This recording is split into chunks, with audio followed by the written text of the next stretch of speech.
사도행전 8장 1절에서 8절 말씀 우리 한 절씩 교독하겠습니다. 제가 먼저 1절 읽겠습니다. 사울은 그가 죽임 당함을 마땅히 여기더라. 그날에 예루살렘에 있는 교회에 큰 박해가 있어 사도 외에는 다 유대와 사마리아 모든 땅으로 흩어지니라. 경건한 사람들이 스데반을 정사하고 위하여 크게 울더라. 사울이 교회를 잔멸할새 각 집에 들어가 남녀를 끌어다가 옥에 넘기니라. 흩어진 사람들이 두루다니며 복음의 말씀을 전할세. 빌립이 사마리아 성에 내려가 그리스도를 백성에게 전파하니 우리가 빌립의 말도 듣고 행하는 표적도 보고 한 마음으로 그가 하는 말을 따르더라. 많은 사람에게 붙었던 더러운 귀신들이 크게 소리를 지르며 나가고 또 많은 중풍병자와 못 걷는 사람이 나으니 그 성에 큰 기쁨이 있더라. 아멘. 함께 기도하시고 우리 하나님 말씀 듣겠습니다. 하나님 아버지 감사합니다. 주님을 예배함이 우리의 기쁨이요 우리의 힘입니다. 주의 능력을 우리에게 보이시고 주의 말씀으로 임하시며 성령의 권능과 충만함으로 오늘 이 자리를 채워 주시옵소서. 예수님의 이름으로 기도드렸습니다. 아멘. 오늘은 깊고 높은 하나님의 지혜, 깊고 높은 하나님의 지혜라는 제목으로 우리 하나님 말씀 함께 나누도록 하겠습니다. 초대교회는 그 시작과 더불어서 엄청난 부흥을 맛봤으나 얼마 지나지 않아서 첫 순교자가 나오게 됐는데 그가 바로 스데반이었습니다. 스데반은 한 편의 설교만을 남긴 채 그의 삶을 마감했지만 그가 뿌린 순교의 씨앗은 초대교회에 엄청난 변화의 물결을 가져왔습니다. 우리는 눈에 보이는 것으로만 평가하는데 하나님은 절대 그런 것으로 평가하지 않으십니다. 사람을 볼 때도 우리는 이 사람은 이것만 바꾸면 참 좋을 것 같고 저 사람은 저것만 바꾸면 참 좋을 것 같다 이런 생각을 하는데 그러나 조금만 생각해 보면 그분을 그렇게 만드신 분이 하나님이십니다. 그래서 그 사람을 그렇게 빚으셨으니 하나님은 그 사람이 가진 그 모습을 통해서 각자에게 하나님은 영광을 받으실 것입니다. 하나님은 절대 실패가 없으신 분입니다. 우리 생각에는 실패라고 보이는 모든 일도 하나님은 모두 알고 계시는 일이시고 하나님이 다 계획하신 일이시고 그분에게는 실수도 없고 실패도 없다 하는 것을 우리가 반드시 기억을 해야 됩니다. 이 스데반의 순교는 우리 눈에 보기에는 허망한 죽음이었던 것 같지만 그의 죽음도 하나님의 통치 아래에 있는 사건이다 하는 것을 성경은 우리에게 잘 보여주고 있습니다. 이 스데반의 순교가 초대교회에 주었던 영향을 우리는 크게 세 가지로 정리를 해볼 수가 있습니다. 첫째, 이 스데반의 순교는 사울이라는 청년을 바울로 만드는 계기가 되었다 하는 것을 알 수 있습니다. 1절 보시면 사울은 스데반이 죽임 다감을 아주 마땅히 여겼다. 이렇게 성경은 기록하고 있습니다. 이 사울의 입장에서 스데반은 예수라는 이단 괴수를 믿는 아주 악한 사람이었기 때문에 죽어 마땅한 사람이었다 하는 것입니다. 이 사울은 스데반의 죽음에 박수를 쳤을 뿐만 아니라 앞장서서 교회를 핍박하고 예수님을 믿는 사람들이 모이는 곳이면 어디든 찾아가서 사람들을 끌어내서 옥에 가두는데 아주 큰 열심을 냈던 사람입니다. 그러다가 다메섹에 있는 기독교인들을 잡으러 가는 도중에 이 다메섹 도상에서 예수님을 만나고 그분의 음성을 듣고 나서는 이 사울이 인생의 대전환을 맞이하게 됐는데 예수님을 핍박하던 사울이 예수님의 아주 위대한 제자 사도 바울로 인생이 바뀌게 된 것입니다. 이 핍박자 사울이 위대한 사도 바울로 바뀐 이 첫 번째 동기는 이 씨앗이 된 것은 바로 스데반의 순교였습니다. 사울은 죽음 앞에서도 천사의 얼굴로 저들을 용서해달라고 기도하던 이 스데반의 모습에 아주 큰 인상을 받았던 것입니다. 그래서 사도행전 22장에 우리가 나중에 살펴보겠지만 보시면 바울이 자기를 잡아 죽이려고 하는 유대 무리들에게 변론하면서 스데반이 죽는 사건을 인용해서 자기를 변론하는 것을 우리가 볼 수 있게 됩니다. 그만큼 바울에게 이 스데반의 순교는 아주 큰 잊을 수 없는 사건이었다 하는 것을 잘 알 수 있습니다. 이 사울은 예수님을 만나기 전까지는 굉장히 잔인한 사람이었습니다. 3절을 보시면 거기 아주 우리가 잘 쓰지 않는 단어가 나옵니다. 사울이 교회를 잔멸할세라는 단어가 써 있는데 이 잔멸한다는 것은 짐승들에게나 쓰는 단어입니다. 이게 완전히 씨를 말리고 파멸시킨다 하는 뜻이 바로 잔멸이라는 뜻입니다. 이 사울이 기독교인들을 얼마나 짐승처럼 핍박하고 박해했던지 잔멸한다라는 단어를 이 사울에게 갖다 붙인 것입니다. 그래서 바울도 나중에 자기에 대해서 말하기를 나는 죄인 중에 괴수라 이렇게 얘기했는데, 바울이 너무나 겸손하고 인격이 훌륭해서 이런 말을 한 것이 아닙니다. 실제로 그가 기독교인들을 핍박할 때 정말 괴수처럼 짐승처럼 이들을 핍박했기 때문에 자기에 대해서 가감없이 있는 그대로 말을 한 것입니다. 우리는 자꾸 바울이 훌륭한 사람이라 변하고 나서 이후만 우리가 자꾸 보는데, 사실 바울은 원래 훌륭했던 인격을 가진 사람이 아니고 그가 주님을 만나서 변화됐기 때문에 훌륭하게 변화된 것입니다. 이것이 바로 사람을 변화시키는 주님의 능력입니다. 그래서 우리가 함부로 저 인간은 안 된다, 저거 사람 안 된다, 이런 말을 우리가 함부로 할 수 없는 이유는 우리 주님은 그런 사람도 얼마든지 변화시키실 수 있는 분이시기 때문입니다. 주님은 실패가 없으십니다. 우리가 보기에 희망 없어 보이는 남편, 우리가 보기에 희망 없어 보이는 우리의 자녀도 사울이 바울 되듯이 우리 주님이 만나주시면, 이 정오의 햇살이 눈에 비치고 눈의 비늘이 벗겨지면 순식간에 바울로 변화된다 하는 것을 우리가 반드시 기억을 하시고 믿으셔야 됩니다. 자, 둘째로 스데반의 순교는 초대교회를 흩어버린 이 거센 핍박의 기폭제가 되는 사건이었습니다. 이 스데반이 주님을 위해 순교까지 했는데 결과적으로 이 순교는 초대교회의 거센 핍박을 가져오는 기폭제가 됐습니다. 언뜻 생각하면 우리 생각에는 순교까지 했는데 어떻게 이런 상황으로 치달을 수가 있는가, 이렇게 생각하기가 쉽습니다. 주님을 위해 목숨을 바쳤는데 결과는 핍박이더라 하는 것입니다. 그러나 구약에서 신약까지 여러분 잘 읽어보시면 교회는 항상 핍박을 통해서 성장했다 하는 것을 우리가 잘 알 수 있습니다. 하나님의 나라도 핍박과 순교를 통해서 확장되었다 하는 것을 우리가 볼 수 있습니다. 고난이 없이는 신앙이 성장할 수 없고, 핍박이 없이는 하나님의 나라가 확장되지 않는 것입니다. 성도 개인의 신앙생활에서도 고난이 오히려 약이 되고 영양소가 된다 하는 것을 우리가 경험적으로도 잘 알고 있습니다. 우리가 어렵고 힘든 고난과 시련이 오면 우리의 믿음을 강하게 하고 단단하게 만드는 기회가 왔구나, 이렇게 생각하시면 틀림이 없습니다. 세 번째로 스데반의 순교는 초대교회의 거센 핍박을 가져오게 됐는데, 이 핍박 때문에 초대교회는 결국 뿔뿔이 흩어지게 되는 결과를 이 스데반의 순교가 가져오게 됐습니다. 왜 하나님은 이런 핍박을 초대교회에 허용하시고 초대교회 성도들을 뿔뿔이 흩어지게 하셨는가?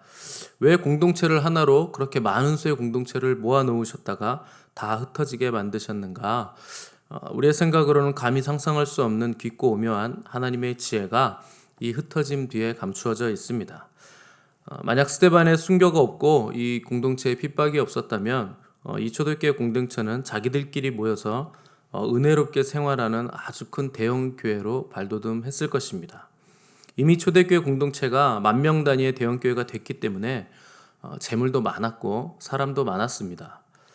그러나 하나님은 초대교회가 자기들끼리 고여서 썩은 물이 되는 것을 원치 않으셨습니다. 크고 많은 데 고여 있으면 썩을 수밖에 없습니다. 그것이 인간의 죄성입니다. 흩어짐보다 더 나쁜 것이 현실에 만족하며 안주하는 것입니다. 여기가 좋사오니 초막을 짓고 삽시다. 주님 오실 때까지 우리끼리 여기 모여서 예배드리고 서로 위로하고 격려하며 우리 모여 있읍시다. 이렇게 안주하려는 사람들을 하나님은 가차없이 흩어버리셨습니다. 편안하게 지내려는 사람들, 현실에 만족하는 공동체는 하나님이 가차없이 흩어버리시는 것입니다. 왜냐하면 더 놀라운 미래가 있고 더 큰 하나님의 뜻이 있다는 사실을 흩어짐을 통해서 우리에게 가르쳐 주시는 하나님의 깊은 지혜가 이 초대교회 핍박 안에 들어가 있었다 하는 것입니다. 우리 교회도 지금은 먼저 공동체의 하나됨을 위해서 힘쓰고 애쓰고 우리가 양육도 하고 기도도 하고 있습니다. 그리고 우리의 가족들을 먼저 구원하는 것이 우리가 먼저 해야 되는 일입니다. 그러나 그 후에는 우리도 반드시 이웃들에게 복음을 전해야 됩니다. 우리끼리 양육받고 말씀 배우고 사랑하고 섬기는 것 중요한 것입니다. 그러나 때가 되면 우리가 성장하면 반드시 우리는 복음을 전하기 위해서 교회에만 모여 있으면 안 되고 우리의 삶의 자리로 흩어져 나가야 됩니다. 그렇지 않으면 하나님께서 우리도 가차없이 흩어버릴 것이기 때문입니다. 우리는 항상 주님의 명령을 기억해야 됩니다. 너희가 성령이 임하면 권능을 받고 예루살렘과 온 유대와 사마리아와 땅끝까지 이르러서 내 증인들이 될 것이라 하는 것이 주님의 유언과도 같은 위임령입니다. 큰 명령입니다. 제자들은 이 말씀에 순종해서 먼저는 예루살렘을 떠나지 않았습니다. 그리고 약속하신 성령을 기다렸습니다. 그리고 주님의 명령에 순종해서 모여서 저녁 기도에 힘쓰므로 약속하신 성령을 받았습니다. 그로 인해서 순식간에 제자의 수가 불어나서 3,000명, 5,000명, 또 수도 없이 셀 수 없이 많을 정도로 사람이 불어나게 됐습니다.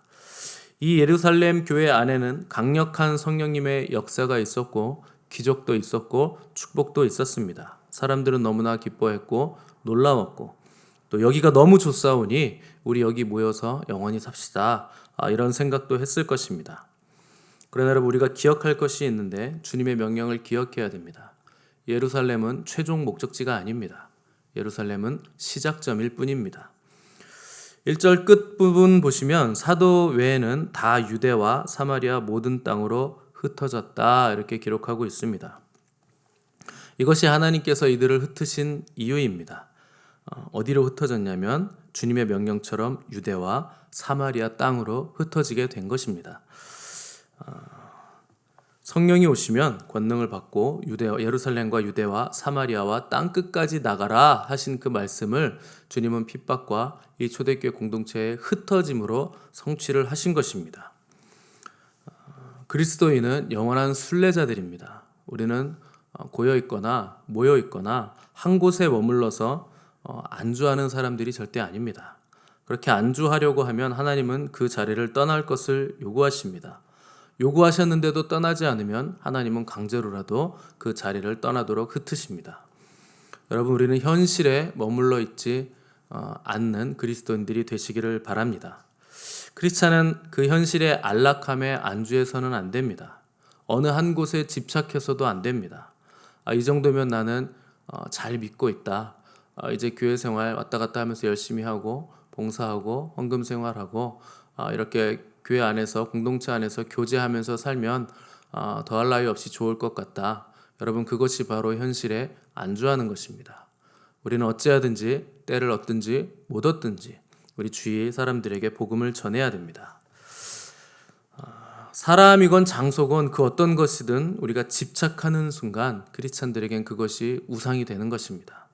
예루살렘 교회의 스토리는 사도행전 7장을 마지막으로 이제 끝이 납니다. 8장에 가면 예루살렘 스토리가 아니라 이제 지역이 확장돼서 유대와 사마리아의 스토리가 8장부터 시작이 되는 것입니다.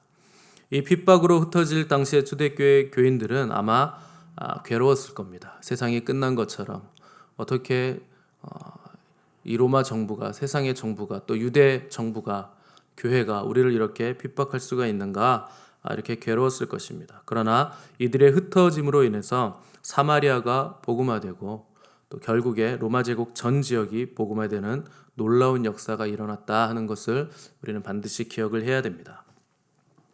4절 보시면 흩어진 사람들이 두루 다니며 복음을 전했다 이렇게 기록을 했습니다. 이게 아주 매우 놀라운 일인데 핍박이 시작됐는데 숨지 않고 복음을 두루두루 전하면서 다녔다 하는 것은 아주 놀라운 일입니다.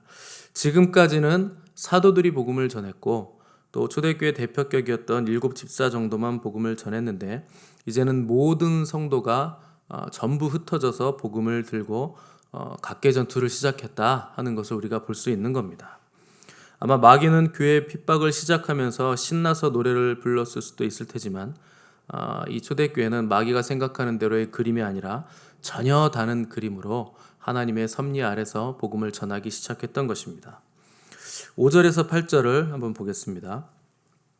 빌립이 사마리아 성에 내려가 그리스도를 백성에게 전파하니 무리가 빌립의 말도 듣고 행하는 표적도 보고 한 마음으로 그가 하는 말을 따르더라. 많은 사람에게 붙었던 더러운 귀신들이 크게 소리를 지르며 나가고 또 많은 중풍병자와 못 걷는 사람이 나으니 그 성에 큰 기쁨이 있더라. 아멘. 이 빌립은 스데반과 같이 초대교회 대표였던 집사 중에 한 사람이었습니다. 그가 복음을 전하니까 그 사마리아 성, 그 성 가운데 아주 큰 기쁨이 있었다 하는 것을 누가가 기록을 해놨습니다. 복음은 기쁜 소식입니다. 좋은 소식입니다. 이 복음의 핵심은 예수 그리스도의 십자가와 부활입니다. 이 복음의 핵심 인물은 우리 주님 예수 그리스도이시고 복음의 핵심 사건은 십자가와 부활입니다. 그래서 누구를 전하는가? 예수님을 전하는 것이고 그분의 무엇을 전하는 것인가? 십자가와 부활을 전하는 것이 바로 복음의 기쁜 소식입니다. 복음의 핵심 인물이신 예수님을 사랑하고 즐거워하고 또 핵심 사건인 십자가와 부활 사건을 우리가 정확하게 전할 때 이 복음을 들은 사람에게도 놀랍고 기쁜 일이 일어난다 하는 것을 누가가 기록을 해 놓은 것입니다. 여러분들이 복음을 전할 때는 우리 교회 좋은 교회예요. 우리 목사님 훌륭하신 목사님이에요. 이렇게 전하는 것이 아닙니다. 교회와 목사 자체에는 아무런 능력도 없습니다. 우리가 전할 것은 오직 예수님입니다. 우리가 전할 것은 예수 그리스도의 십자가와 그분의 부활 사건입니다. 심플하게 이것을 선포하고 전할 때 성령님께서 그 복음 메시지 가운데 역사하셔서 복음을 받아들이는 사람들이 생기는 것입니다. 우리는 이 기쁜 소식을 듣고 인생이 변한 것입니다. 우리가 사람 때문에 변한 것이 아니고 교회 건물이나 편의시설 때문에 변한 것이 절대 아닙니다. 복음으로 인생이 변한 사람들은 그 복음의 소식을 듣고 나가서 또 다른 사람들의 삶을 변화시키므로 하나님 나라가 점점 확장이 되는 것입니다. 우리는 단순히 교회를 다니는 것이 아니라 이 터질 것 같은 복음의 폭발력을 가슴에 품고 뛰쳐나가서 이 소식을 전하는 것입니다. 언제 어디서 어떤 예비된 사람이 복음을 듣고 반응할지 우리는 모릅니다. 아무도 모릅니다. 전혀 예상 외의 사람이 복음을 듣고 가슴이 뜨거워져서 뒤집어지는 경우도 있습니다. 조폭같이 생긴 사람이 너무도 순수하게 복음을 잘 받아들이는 경우도 있고 또 복음을 잘 받아들일 것 같이 온순한 사람이 요지부동인 경우도 굉장히 많이 봤습니다. 누가 하나님의 자녀인지 알 수가 없기 때문에 우리는 반드시 때를 얻든지 못 얻든지 복음을 전해야만 하는 것입니다. 왜냐하면 이 복음이 한 사람의 인생을 변화시키고 그를 생명으로 인도해가는 아주 귀중한 소식이기 때문에 그렇습니다. 결국 우리의 삶은 복음을 전하는 삶입니다. 그것이 우리의 핵심 사명입니다. 우리가 영적으로 깊어지는 것, 높이 올라가는 것 다 좋습니다. 그러나 그 모든 것들이 왜 필요한 것인가? 복음을 전하기 위해서입니다. 아무리 삶이 어렵고 힘들어도 우리는 우리의 이 핵심 사명을 포기하거나 잊어서는 안 됩니다. 빌립이 복음을 전한 장소는 사마리아 땅이었습니다. 유대인들이 이방인보다 하찮게 여기고 개보다도 못하게 여기는 땅이 바로 사마리아 땅이었습니다. 아주 소외됐던 땅, 소외된 사람들, 우리가 복음을 전하기 가장 꺼리는 곳, 어려운 곳, 거기로 갔다 하는 것입니다. 북한으로 가라는 말이 아니고 우리가 그렇게도 민족적으로 미워하는 일본 땅으로 가라는 말이 아닙니다. 내가 꺼리는 사람, 내가 꺼리는 장소, 거기까지 가서 복음을 전해야 한다 하는 것입니다. 지금 우리의 상태가 어떠하든지 여러분 우리는 고여있거나 머물러 있거나 만족해서는 안 됩니다. 어디를 가든지 예수님을 소개하고 그분을 믿으시라고 전하는 사람들이 아주 신선한 사람들이 되는 것입니다. 복음을 전하는 사람들에게는 복음이 역동적으로 역사하게 돼 있고 하나님의 능력도 그 안에서 역사하게 돼 있기 때문에 절대 머물러 있을 수가 없는 것입니다. 우리의 입술이 복음을 전하는 입술이 될 때 땅끝까지 복음을 전하라는 이 주님의 명령이 이루어질 것입니다. 그때가 돼야 비로소 우리 주님이 다시 오시는 것입니다. 그때까지 주님은 오시지 않습니다. 땅끝까지 복음이 전해지는 귀한 일에 우리가 쓰임받고 주님 우리에게 다시 오실 때 잘했다 충성된 종아라는 칭찬을 받으시는 저와 여러분의 삶이 되시기를 간절히 바랍니다.